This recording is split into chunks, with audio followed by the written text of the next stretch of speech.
The U.S. homeowners insurance market remains stable, with carriers about to generate profits despite above average levels of catastrophe losses. But now, with Hurricane Ian, the future remains cloudy. Here to discuss a new report on the segment is David Blades, Associate Director, Industry Research and Analytics at AM Best. And David, the homeowners market has seen a lot of volatility in recent years, but has still managed to remain profitable. Will Hurricane Ian have any impact on that? Well, I think just addressing just the profitability of homeowners insurance recently, what we look at when we look at the overall marketplace, one thing we see as a hallmark is that homeowners insurers have definitely remained very well capitalized from a risk-adjusted capitalization perspective.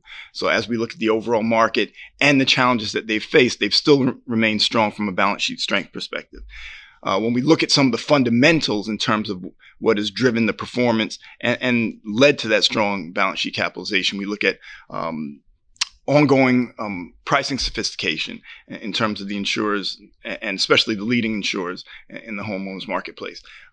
What they've been doing as far as better exposure management, and in addition, more refinements from the standpoint of their overall risk selection. So when we see those, how those factors have been impacting them from a favorable perspective, they've again helped them fight back against some of the challenges that we've seen from just catastrophes and the spate of natural catastrophes that we've seen over the last several years, and the increasing impact of secondary perils as well.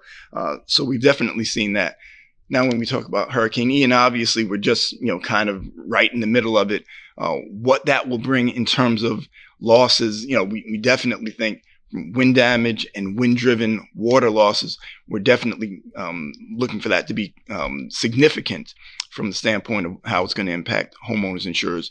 We'll see how that, how things play out over the next coming days and coming weeks when we start engaging our rated insurers. But overall, the resilience of homeowners market has been one of their hallmarks, and we would expect them to be able to come through that. There will be some impact, and as we've seen this year in Florida, on some of the Florida-only insurers, some of the smaller insurers that truly depend on that marketplace. There've been insolvencies in that market, so from that perspective, we do think that there could be some meaningful impact in the overall Florida homeowners marketplace, and so we'll see how that plays out over time. So you mentioned secondary perils. How are insurers tackling the increased prevalence of secondary perils? Well, I think in talking to our rated insurers, I think number one, what they've been doing is having more frequent and deeper conversations with their catastrophe modeling companies, so that when they look at those companies that are doing the modeling on their portfolios, I think they're really trying to better understand their vulnerabilities, and especially as their portfolios may have changed. Again, I talked before about risk appetite changes. As population growth or demographic changes and the risk appetite of these insurers has changed, they need to make sure that the modeling of their portfolios is reflecting this. And I think they've done, they're doing a good job, and they're putting more resources into making sure that they're engaging their modeling firms and trying to do that on a more proactive basis. Again, reassessing what they want risk appetite wise as they look at demographic shifts and greater populations moving into areas that may be more vulnerable, coastal areas, for example. So again, being on top of that will help them hopefully stay on top of their risks from secondary perils, and hopefully help them to be better protected. I think they're rethinking also some of the strategies from the standpoint of how they're putting together their reinsurance programs. I think that's also where a lot of the homeowners insurers have talked to us about where they're putting some of their resources in, and that's going to help again make better decisions. So those are some of the things that I think they're trying to use to combat secondary perils and just the increasing impact of those perils. David, insurers are facing a lot of headwinds these days: inflation, supply chain issue, rising reinsurance costs. To what extent can they raise rates and remain competitive?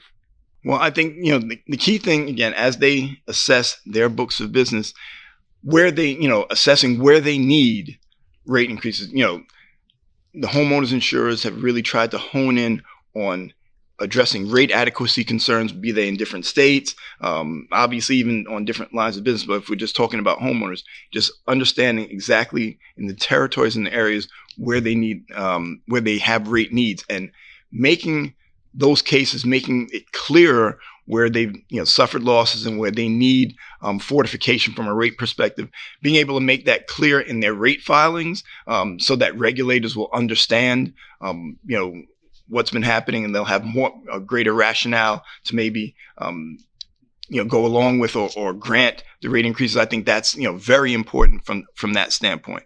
Again, staying ahead of continually staying ahead of abreast of changes within their portfolios, so that they again understand where their risks are, where their vulnerabilities are, and making sure that they can then address where they need, where they have rate needs at. That's very important for these for the homeowners marketplace. And so again, I think understanding what they need to articulate to the regulators where they have the rate needs, and then just proactively staying on top of their portfolios to make sure where their rate adequacy concerns are. I think those are a couple of the keys that are going to help them try and stay ahead and try and be successful in obtaining rate increases when they do need them and where they need them. Moving back to Florida, do you think the reforms to tackle the heavy litigation issues will put insurers there on a level playing field with other states? It's funny when I hear Florida, homeowners, and level playing field.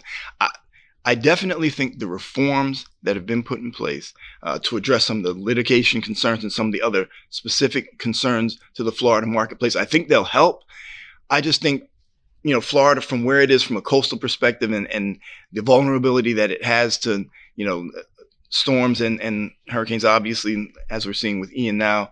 And then, like I said, some of the nuances they're dealing with fraud and with the litigation costs, et cetera. I just think Florida is such a unique marketplace. I don't know that I foresee it in the near future being on a fully level playing field with the other states. I think Florida is definitely a different state. Again, I talked about before some of the insolvencies that we've seen specific to that state and that market, the regional or Florida only insurers. I think that's, something that's very unique, and it's reflective of the problems and the challenges in that marketplace. So I think Florida is going to continue to be maybe a tick or two above the other states in terms of where it is, in terms of the challenges that it presents to homeowners insurers on a primary standpoint, and even from a reinsurance perspective.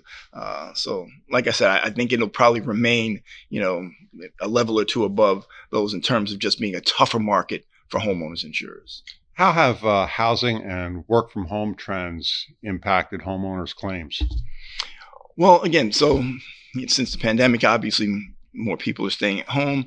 In addition, people who are now fully into either work from home or at least hybrid work models have been putting more money into updates in their homes and making their home office truly, their home office is spending that much more time there. So there's more values in terms of some of these enhancements and updates that they've done. And it's incumbent upon insurers and their intermediaries to engage the policyholders to make sure that the limits that are on the policies are reflective of these updates. And, and that's something that we're seeing come through in claims where there might be some disconnect in terms of the valuations. That's something that, continues to need to be addressed by homeowners, insurers, and like I said, their intermediaries in making sure that they're addressing this. Because again, it's much more prevalent in terms of the values in the home, in homes going up because of some of these updates. So I think that's one issue that, we'll need to see them look at. Again, spending more time at home, there's more chance for loss frequency. And I think that's also, we've seen a tick upward in terms of some of the accidents and some of the losses in the home environment relative to people now being at home more and working more at home. So again, and when they're at home more, they might be having more, whether it's contractors or other third parties coming by. So there's more chance for losses from that perspective. So again, I think, the work from home environment has changed the landscape a little bit, but I think insurers have the tools and have the know-how homeowners insurers to be able to address those concerns, again, through their intermediaries and through engaging their policyholders. And so as we go forward, I think that'll be something that homeowners insurers will definitely be able to get their arms around. David, so glad you could speak with us today. Always glad to speak to you, John. That was David Blades, Associate Director, Industry Research and Analytics at AM Best. You can find the full report online at ambest.com. For AM Best TV, I'm John Weber.